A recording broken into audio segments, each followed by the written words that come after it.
war-saxaafadeedkan soo baxay shalay ee ka hadlaya in aan taageerno isbahaysiga Sacuudiga iyo Imaaraadka Carabta waxaan ku saleynay aragti dheer oo aan cabaar ka baaraandegnay oo ku saabsan danaha dadka iyo shacabka mas'uulka u ah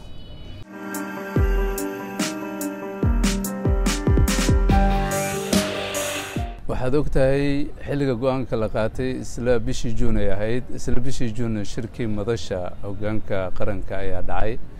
taasoo madaxda dawlad goboleedyadu ay u sheegeen dawladda federaalka inaanay xilligan ku habboonayn dawladda federaalka inay qaadato position dhexdhexaad ah ee loo baahan yahay in arrinta hoos loo fiiriyo miisaankana la raajiciyo meesha danteena ay ku jirto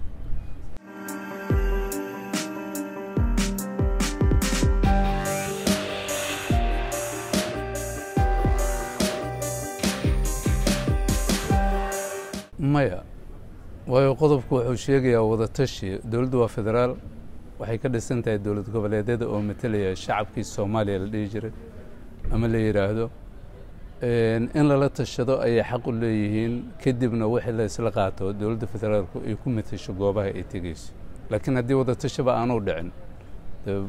lagana cabtay inaan wada tashi dhicin arrintana dib loo fiiriyo oo aan laga hadlin waa xilli ay ku habboon tahay inaan ka hadalno masiirka ummaddeena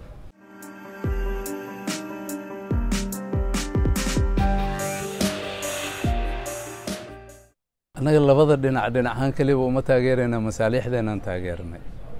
waayo danaha aan ka leenahay Imaaraadka ama naga yaala iyo Sacuudiga naga yaala dhinacyada kale nagama yaalin marka inaan danteena garaweyna meesha kuma jirto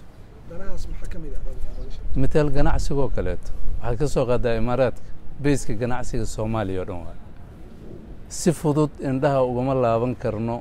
mana ka indha qarsan karno inaan niraahdo waxba kama jiraan ama waxba ka soo qaadi kari weyno marka waxaan dhuminaynaa matalka aan matalayna shacbiga iyo ganacsatada meesha ku dhaqan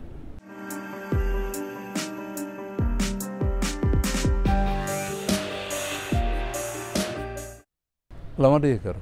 dawladda dhexe ma mucaaradana barkee gogasha aad ku fadhiday inay dib geliso caqli ma dawladda dhexe waxay ka dhisan tahay dawlad goboleedyada waxaan ka hadlaynaa masiirka ummaddan sidii loo wanaajilayo maahan sidii loo kharibi lahaa marnaba ka mid maaha